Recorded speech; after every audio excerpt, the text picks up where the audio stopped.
යෙහෝවා දෙවියන් වහන්සේගේ නමට අකුරු හතරක් තියෙනවා. යෝද් හේ වාව් හේ. යෝද් නම් අත. හේ කියලා කියන්නේ බලන්න.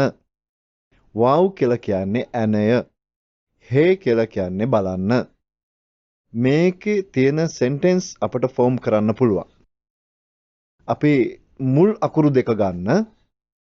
යෝද් හේ. ඒකට අර්ථය අත දෙස බලන්න. ඊළඟ අකුරු දෙක බලන්න. වාව් හේ. ඒකට අර්ථය මොකක්ද? ඇනය දෙස බලන්න.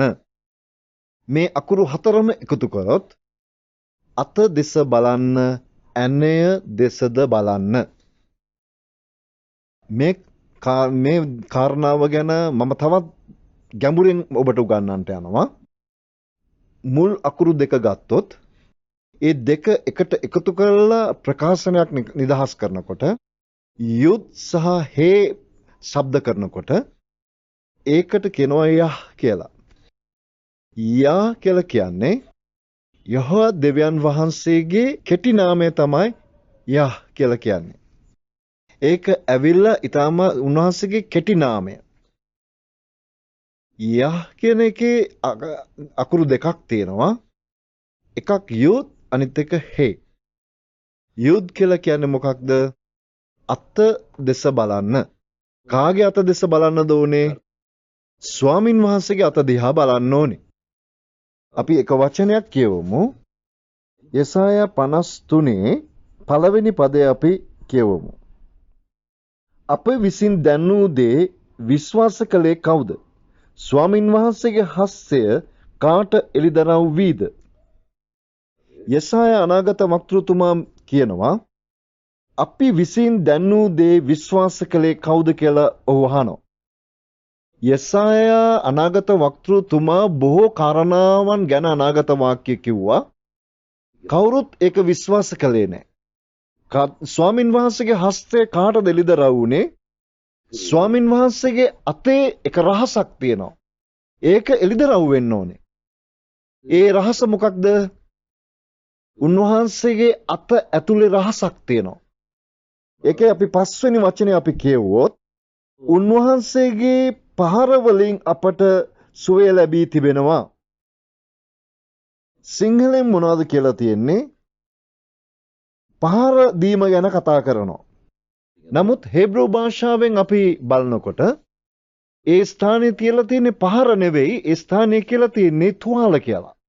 ස්වාමින් වහන්සේගේ අතේ එක තුවාලයක් තියෙනවා. ඒ අතේ තුවාලේ කොහොමද හැදුනේ? ඒක වාව් තුලින් තමයි හැදුනේ. වාව් කියලා කියන්නේ මොකක්ද? ඒක තමයි ඇනේ කියලා. ස්වාමින් වහන්සේගේ අතේ තියෙන්නේ ඇනේකින් ඇති වුණා වූ තුවාලයක්. අන්න ඒ ඇනෙන් හැදුණු තුවාලෙන් අපි සුවය ලබනවා කියලායි හේබ්‍රූ බයිබලයේ කියන්නේ. ස්වාමින් වහන්සේගේ අතේ රහසක් තියෙනවා. යෝද් හේ කියලා කියන්නේ යා. ස්වාමින් වහන්සේගේ අතේ මේ වාව් ගහපු නිසා අපි සුවය ලබනවා. අපට හීලින් සිද්ධ වෙනවා. අපි තව වචනයක් කියවමු. යෙසායා 52 10 වෙනි පදේ අපි කියවමු. ස්වාමින් වහන්සේ තමන් ශුද්ධ හස්තය සියලු ජාතීන් ඉදිරියේ නග්න කළසේක. පොළවේ සියලු සීමාවෝ අපේ දෙවියන් වහන්සේගේ ගැලවීම දකින්නෝය. ඒ වචනේ කියනවා ස්වාමින් වහන්සේගේ ශුද්ධ අත පෙන්නනවා. ජාතීන් මොනවද දැක්කේ? ඔවුන් ගැලවීම දැක්කා. කොහොමද ගැලවීම ආවේ?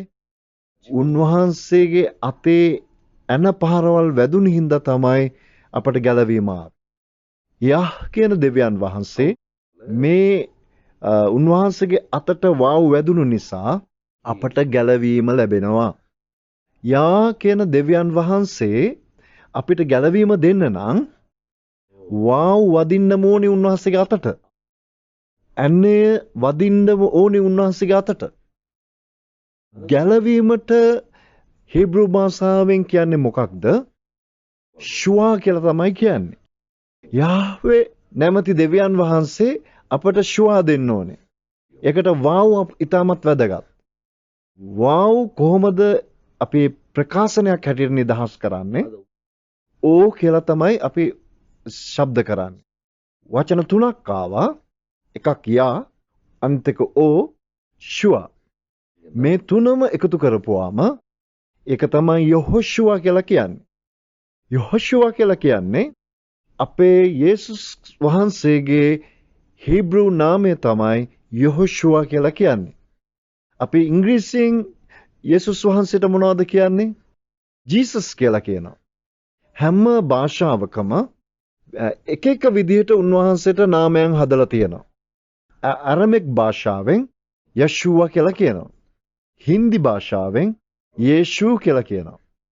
දෙමළෙන් යේසු කියලා කියනවා. සිංහලෙන් ජේසු නැත්නම් යේසු කියලා කියනවා. මේ විවිධ භාෂාවන් වලින් විවිධ විදිහට ජේසුස් වහන්සේ ගැන අපි ප්‍රකාශ කරන ඒ නාමය. හීබ්‍රු භාෂාවේ යේසුස් වහන්සේගේ නම ඇවිල්ලා යොහොෂුවා. යොහොෂුවා තමයි උන්වහන්සේගේ මූල නාමය, ඒ වගේම උන්වහන්සේගේ සම්පූර්ණ නාමය. මේ යේසු, ජේසු ඒ කියන්නේ ඒවා ෂෝට් නම්. සම්පූර්ණ නාමය තමයි යොහොෂුවා. මේක හීබ්‍රු නමක්. ස්වාමින් වහන්සේ ඔබට ආශිර්වාද කරනසේක්වා. ආමේන්.